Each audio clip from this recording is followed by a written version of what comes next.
O cessar-fogo entre Washington e Teherã está se desfazendo rapidamente. Durante a noite, as forças dos Estados Unidos realizaram a quarta noite consecutiva de ataques contra alvos iranianos, atingindo locais militares em todo o sul do país, enquanto o presidente Trump intensifica sua política de pressão. O Irã também está revidando e ampliando o conflito. O CENTCOM afirma que o Irã já atacou pelo menos 7 navios comerciais em uma semana. A Guarda Revolucionária Islâmica ameaçou bloquear mais rotas de exportação de energia do Oriente Médio. E nos últimos dias, mísseis e drones iranianos atacaram Kuwait, Bahrein, Jordânia, Catar e Omã, com a Guarda Revolucionária Islâmica alegando ter causado danos a bases dos Estados Unidos e interesses americanos. Enquanto isso, o presidente Trump aumenta sua ameaça de escalada. Vou deixar os alvos energéticos por último, mas no final vamos atingir os alvos energéticos. Mas vamos atacá-los com muita força esta noite. Vamos atacá-los com muita força amanhã à noite. Vamos atacá-los com muita força na noite seguinte. E então, na próxima semana, vai ficar realmente ruim para eles, porque na próxima semana será a vez das usinas de energia. Na próxima semana será a vez das pontes. Vamos destruir todas as usinas de energia deles. Vamos destruir todas as pontes deles, a menos que eles sentem à mesa para negociar. Não é a primeira vez que Trump faz esse tipo de ameaça para pressionar negociações, mas isso indica que os combates ainda podem se expandir e ter graves consequências para o Irã e os países do Golfo, enquanto Israel segue fora dos conflitos até agora. Autoridades israelenses consideram que os Estados Unidos aumentam os preparativos para um possível novo confronto militar de grande escala com o Irã.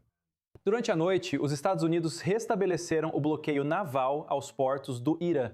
Os preços do petróleo atingiram o maior nível desde o memorando de entendimento, devido ao aumento dos temores sobre o fluxo pelo Estreito de Hormuz.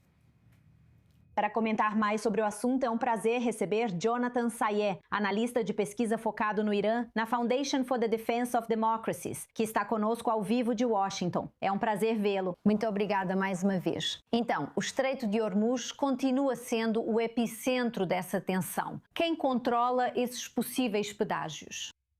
A pressão militar está funcionando? O Comando Central dos Estados Unidos realizou esses ataques contra o Irã por 90 minutos nesta manhã.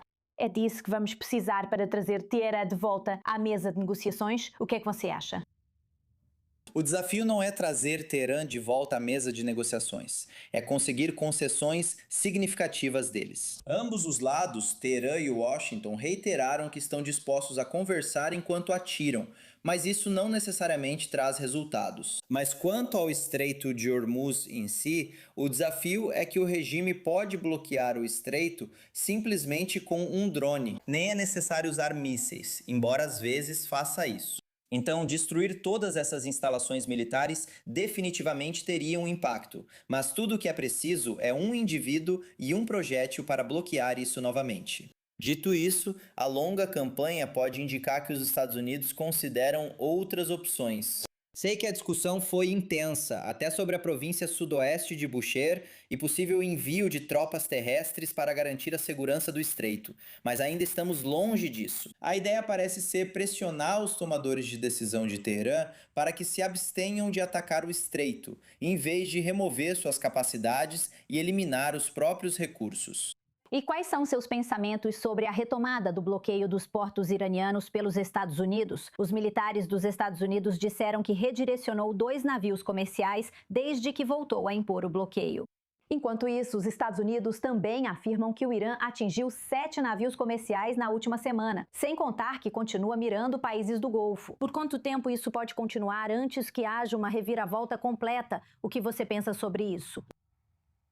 Vimos que o bloqueio é a melhor forma de pressão que os Estados Unidos têm contra a República Islâmica, pois é a manifestação perfeita da campanha de máxima pressão, já que as sanções só conseguem impedir até certo ponto. Foi por causa do bloqueio que o regime não pôde mais contrabandear petróleo ilegalmente para a China. Então esse poder de pressão é fundamental, especialmente porque a inflação no Irã está disparando, sendo a mais alta desde a Segunda Guerra Mundial. Mas, novamente, fica a dúvida se a pressão simplesmente modera o comportamento de Teherã ou se essa paranoia que está ressurgindo entre os oficiais do regime vai torná-los menos propensos a assinar um acordo. Eles veriam a concessão como sinal de fraqueza e todos os indícios apontam para essa opção. Na verdade, não é questão de usar todas essas capacidades por um acordo melhor, mas de enfraquecer o regime a ponto de possibilitar uma transição sistêmica de poder em Teherã.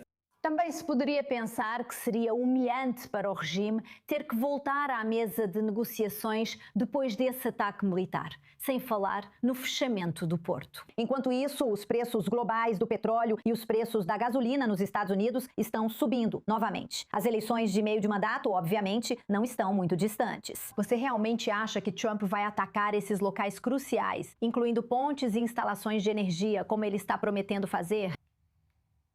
Os sinais são reais e houve alguns casos em que alguns desses locais foram atingidos durante a primeira fase da guerra, há alguns meses, mas não está confirmado se esses eram alvos deliberados ou se foram consequência de outros ataques.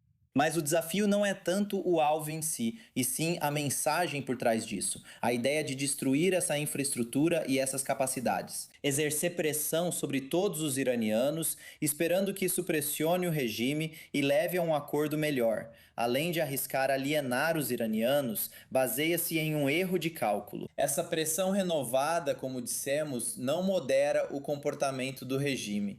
Esse é o desafio. A mensagem deve ser clara de que, se infraestruturas essenciais forem atingidas dentro do Irã, a ideia é fortalecer a população e não deixar os iranianos sem infraestrutura, sob um regime brutal que simplesmente assinou um acordo com os Estados Unidos. Muitos riscos envolvidos nessas possíveis ações. Vamos esperar para ver como tudo se desenrola. Ao vivo de Washington, como sempre, agradeço os seus comentários. Jonathan Sayé, muito obrigada.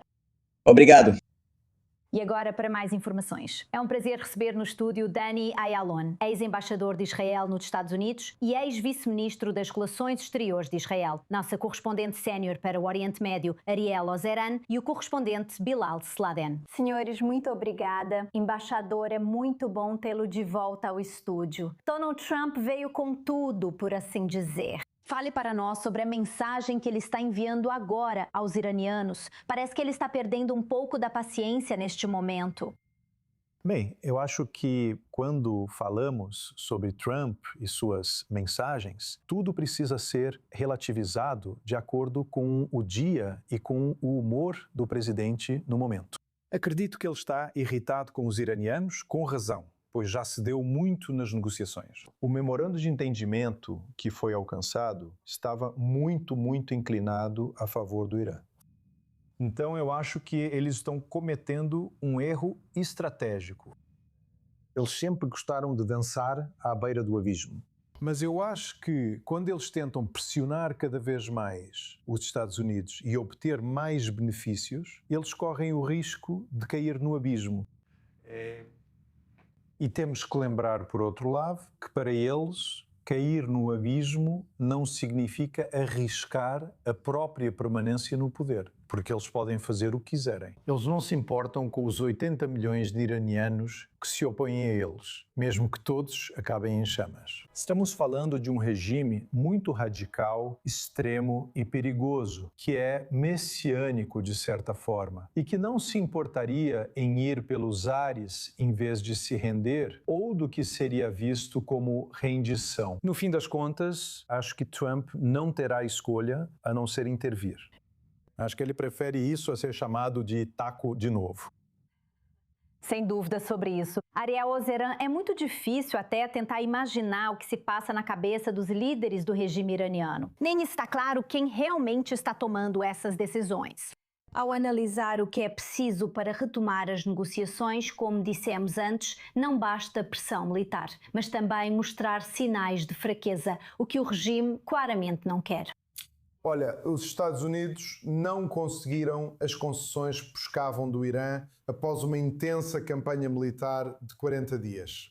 Então, esperar alcançar um resultado diferente com ataques de menor intensidade simplesmente não é razoável. Mas falando em algo irracional, o regime atual não parece estar inclinado a fazer qualquer concessão como resultado desses ataques. Quando, no fim das contas, o principal objetivo deles, eles têm dois objetivos principais no curto prazo e na esfera estratégica. No curto prazo é afirmar sua dominância sobre o Estreito de Hormuz. Eles o fecharam no primeiro dia da guerra e toda a comunicação deles está focada nisso. Na verdade, eles estão falando tanto sobre o Estreito de Hormuz que também pretendem desviar a atenção do público da ameaça nuclear. Esse também é um dos motivos pelos quais eles estão focando tanto no Estreito. E esses ataques têm como objetivo enfraquecer a capacidade deles de impor esse controle que tomaram sobre o Estreito. Isso provavelmente não vai mudar essa situação em um futuro imediato. Além disso, um bloqueio poderia ser um divisor de águas e incentivá-los a voltar à mesa de negociações. Mas, no panorama geral, um dos principais objetivos estratégicos do Irã é remover a presença americana dos países árabes do Golfo. Eles não querem ver os Estados Unidos aqui, assim como os países árabes do Golfo já aceitaram o fato de que precisam conviver com esse regime iraniano, fortalecido e radicalizado. O Irã não quer aceitar o fato de que os Estados Unidos têm presença militar aqui.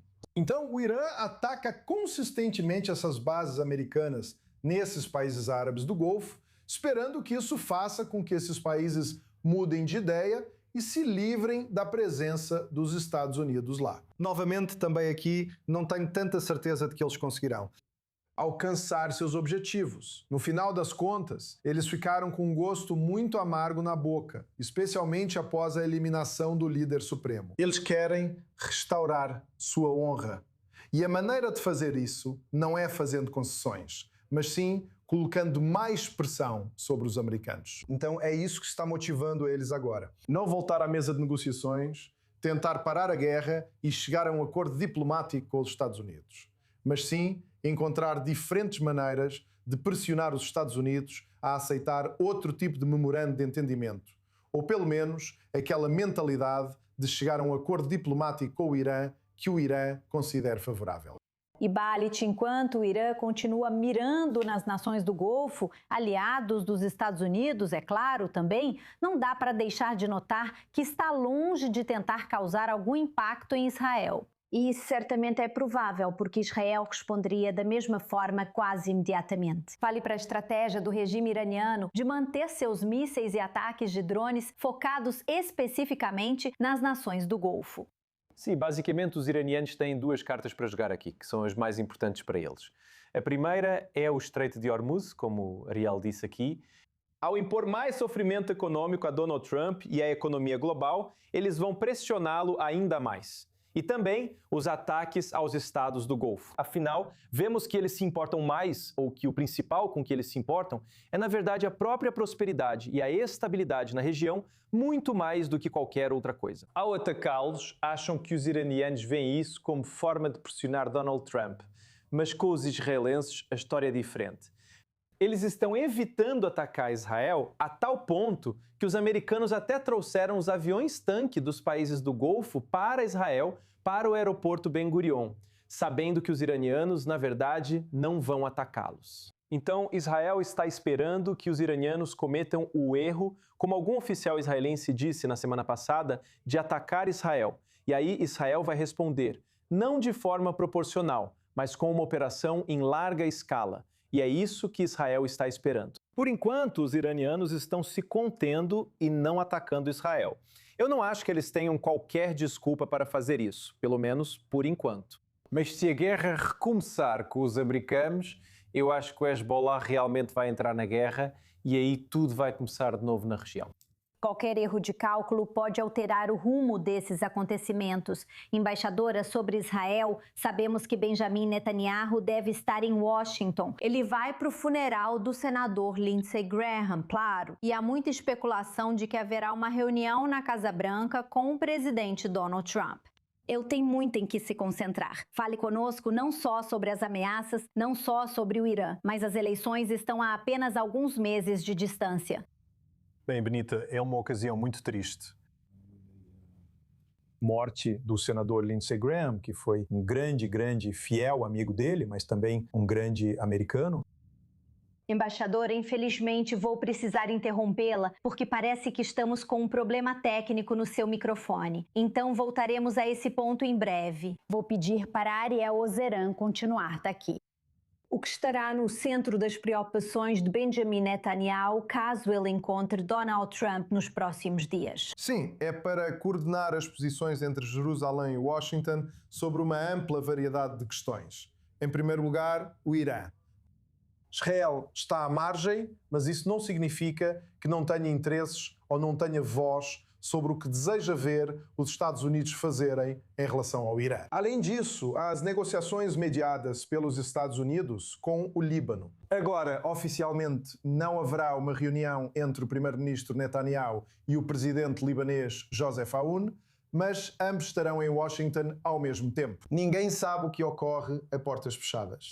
Além disso, em relação à Síria, o presidente Trump está dando a entender que quer ver as forças israelenses retiradas não só do Líbano, mas também da Síria. Mas, antes de tudo, é como alcançar os objetivos de Israel no Irã, sem participar ativamente das operações militares, mas também podendo coordenar futuras operações militares conjuntas, como vimos durante a Guerra de 40 Dias. Vou levar isso diretamente para a embaixadora e vamos começar de novo com sua avaliação sobre isso. O que Benjamin Netanyahu precisa alcançar se ele conseguir essa reunião? E sabemos que a operação conjunta entre os Estados Unidos e Israel no final de fevereiro começou de uma forma muito impressionante. O que é que você acha? Sim, antes de tudo, é uma grande oportunidade. Dissemos ocasião marcada, mas é uma grande chance porque talvez não houvesse reunião antes das eleições, no fim de outubro. Certamente o presidente vai recebê-lo.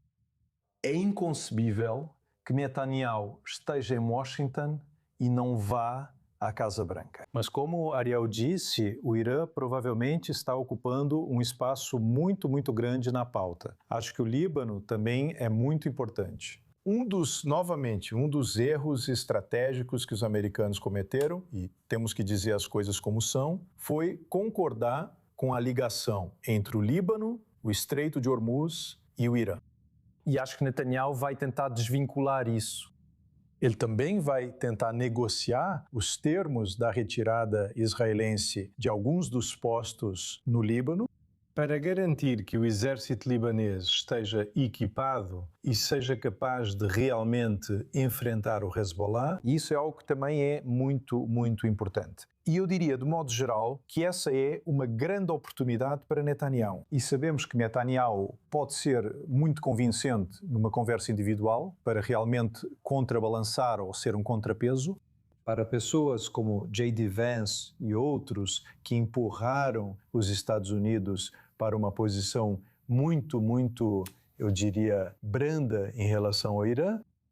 Será interessante ver o que ocorre quando eles realmente se encontrarem. E eu quero saber em relação ao Líbano, aproveitando o que a embaixadora acabou de dizer, sabemos que em Roma, o segundo dia da sexta rodada das reuniões entre as equipes do Líbano e de Israel, com mediação dos Estados Unidos, já foi concluído. Você estava falando sobre aquelas zonas piloto. O que está saindo dessas reuniões? E claro, é muito revelador que, embora exista essa ligação no memorando de entendimento, na prática, na Itália, as reuniões estão acontecendo. As reuniões estão acontecendo e, pelo que entendemos, agora vai haver outra reunião, mas as reuniões são muito técnicas, me desculpe. Como vemos, porque chegou ao ponto em que eles realmente escolhem as áreas exatas de onde as forças israelenses vão se retirar e para onde as forças armadas libanesas realmente vão entrar. E como exatamente o mecanismo vai funcionar, afinal? E esse é o desacordo que existia entre os dois lados. Os libaneses não queriam que o exército israelense validasse depois que eles se retirassem e o exército libanês entrasse. Claro, elimina o que deveria ser eliminado. A infraestrutura que pertencia ao Hezbollah, os operativos do Hezbollah. Também impede que eles retornem, pois sabemos que é possível expulsar o Hezbollah, mas eles podem voltar quando e onde quiserem. E o acordo que parece, de acordo com relatos na mídia árabe, mas também do nosso próprio colega Raziel, é que uma terceira parte fará isso. Não está claro qual país ou qual organização fará isso, mas também parece que a UNIF, por exemplo, está descartada dessa função também. Não haverá terceira parte aqui. Outra questão que foi muito importante para os israelenses são as casas particulares no sul do Líbano, áreas de maioria xiita, onde Israel afirma que o Hezbollah armazena armas. Algo que também vemos claramente em vários vídeos e fotos que as forças de defesa de Israel divulgam. E os libaneses estão dizendo agora, e esse é o acordo, segundo relatos, novamente, que isso será conduzido de acordo com a lei libanesa. Ou seja, provavelmente haverá algum tipo de juiz envolvido nisso. Para obter o acordo, a autorização para que o exército libanês entre naquela residência privada, faça a verificação e então... Informo sobre isso depois. Atualizações fascinantes vindo de Roma. E como estamos dizendo, ao mesmo tempo, esperamos para ver como tudo isso vai se conectar a esse memorando de entendimento.